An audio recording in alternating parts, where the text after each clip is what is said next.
Ladies and gentlemen, ENCE are back in Rainbow Six Siege, and they are taking the place in Stage 1 for the first time in a long while. ENCE disbanded from Rainbow Six Siege in 2019, but at the start of 2024, they have returned, picking up the old Team Valor roster. And we now have a little bit of information from Coach Azrod telling us about why you might want to support the return of ENCE to Tier 1 Rainbow Six Siege. Hi everyone, my name is Azrod and I'm the Rainbow Six team manager for ENCE. You probably know ENCE from the victory in Brazil in the Pro League Year 2, Season 2, and well, 5 years later, we're back. As you may have heard from my accent, I'm French and we are a French-speaking team. We're previously known as Team Valor, with whom we played numerous competitions since more than a year, and most recently we won the South Bridge and the Hexagon, a French LAN. Our first season in the EUL is coming up, and we are more than motivated and excited to go out and win everything. The players are ready and have the potential to do so, whether from a mechanical, technical and mental point of view. We're going to be the underdogs of this season, so we need your support in the chat. Thank you all, and easy for ENCE.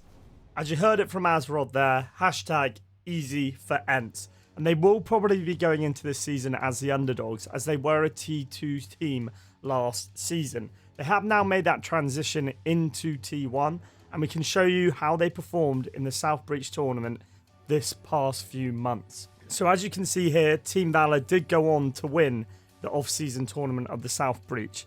They beat Helios Gaming 2-0, and then went on to beat Team Secret, T1 side 2-0, then beat the ever-impressive Jihu, who now Adrian, Creeds, Shed, and MC have gone on to T1 sides themselves, and then they managed to beat Team Secret in the grand final 3-1 as well, winning that off-season tournament. And that's the first time for a while that we've seen, actually it might be the first time we've seen a T2 team win an off-season tournament, overcoming T1 opposition. They also competed in the Malta LCQs to qualify for this said event in Malta over the past month in March. And they had some really impressive performances during that run in the Malta LCQ to qualify for the LAN. They beat the mixed EU side, which was a mix-up of Wild and Makers. They also went on to beat Into the Breach Academy, then beat Ice Force Esports, then it overcame FBC, which was the former Koi side, so once again beating a T1 side. They then beat Team 86, going on to beat Wolves as well, impressively, the other dominant French side in T1, and then narrowly lost to the ever-impressive BDS 8-6 in the grand final for the LCQ, which secured them a spot at the Malta LAN. At the Malta LAN, their first tournament under the org ENCE, it didn't go accordingly to plan. They did lose their first game with Wolves getting their revenge 7-2, and then unfortunately Secret got their revenge against ENCE 2-0, so they didn't win a single map and they crashed out of the Malta LAN. But a good experience game for that side nonetheless, as it was their first time playing under as a T1 org at a LAN event. So you may ask yourself, if you haven't watched much of T2, who actually makes up this team of ENCE? Well, we have Skies, Naquo, Rykos, Jax and Frenchie. They're an all-French side, and they join pretty much 3 all-French sides in EUL Stage 1. So if you're a Frenchie, this is actually the only fully French side competing in EUL. BDS, notoriously one of the full French sides, but they've picked up the Turkish gunner of Solotov, and then also the British gunner of Uzis. And then Wolves, they are fully French apart from Deadshot, who hails from Switzerland. So if you're French and you want to support the best of French and a full French lineup, I don't know why I've said French. I don't think I've ever said French so much in my life. But this could be the team for you. And we'll show you a nice picture of that squad all together now, joined by Adkar and Azrod. And this picture is absolute fire. And it also shows off their new jersey. I mean, just look at the squad here. This was the photo used to announce the team joining ENCE. You've got Adkar in there as well. And they just look like a squad of absolute hard fucks. and absolute gunners as well. And I think the jersey looks absolutely fire as well, but we'll go into that in more detail at the end of the video. And I know in past videos, I've sort of focused on one player who pops off for one of the teams that we're highlighting. But with Team ENCE, I feel like it's a little bit different.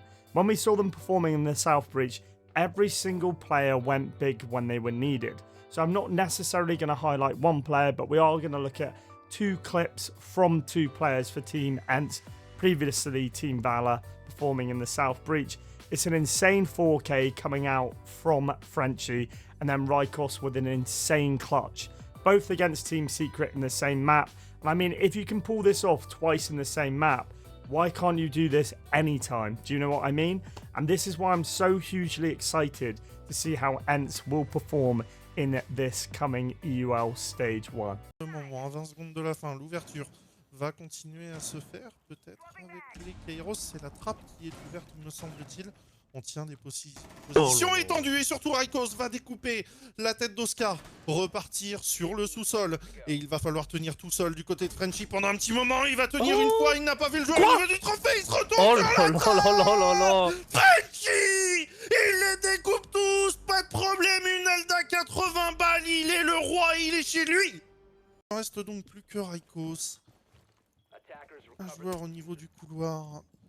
2 joueurs au-dessus, c'est mission impossible du côté de Hugo.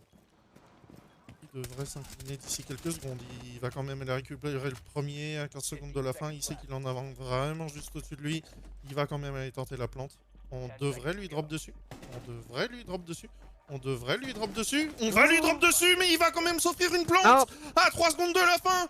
Grubby n'est pas du tout dans la position. Grubby va revenir. Ne le voit pas. Une petite seconde à jouer. On s'offre un vrai 1v1. Du côté de Rykos, on sait qu'il est en niveau de la cuisine. Il le fait. Il le fait, ce 1v3. Oh là là. Comme le dit Jax, on n'avait pas le droit de le perdre du côté des Secrets. On s'est fait soulever. I mean, all I can say in French is pretty much je m'appelle Tom, but I do understand what ooh la la means. And allez la ends? Yeah, my French is terrible, but I mean, as I said, I don't speak a word of French, but you can just sense that energy from those French casters of E6 about how exciting of a team ENCE can be. And now we're going to take a quick look at their jersey as well. I don't have a promo video of it, but we will just look at a little picture, which you've already sort of seen a little bit of, but we'll have a look at it now. So here we have the ENCE jersey, and I have to say it's absolute fire. Seeing this logo back in Rainbow Six Siege is absolutely amazing. As I said, they've taken 5 years away from the game, and it's fantastic to have ENCE back. I think this also needs to be up here with one of my favourite jerseys. I promise I'm not just saying this because I want every single org to send me a jersey, but if you do, just DM me and I can send you my address. We can sort that out. We can hook up and we'll be absolutely golden. But I'm going to give this one a solid 8.7 out of 10. So now we get to the stage where we compare this Rainbow Six Siege esports team to, I don't know why I've done that inverted brackets, to a football team. And I'm going to go with the likes of Bournemouth. They were a team that came up from the Championship to the Premiership, and no one really gave them a chance, but they performed with young, exciting talent and someone at the helm who wanted to do things a little bit differently. And I think that's what we have in the side of ENCE and Azrod. So, as you heard from Azrod at the start, they are the underdogs, but if you're French, I don't see why you wouldn't get behind this team. Or even if you're not French, they're a young, exciting team that have come up from the grassroots and they're looking to do it on the biggest of stages. And that will be EUL Stage 1, which starts on the 18th of March. So get around them, get amongst them, show ENCE your support, because I think they could be the surprise package coming up in this Stage 1. And we'll see you in the next video, you legends. Have a lovely rest of your day, and I'll see you hopefully for the watch parties starting on the 18th of March. Catch you soon, guys. Bye-bye.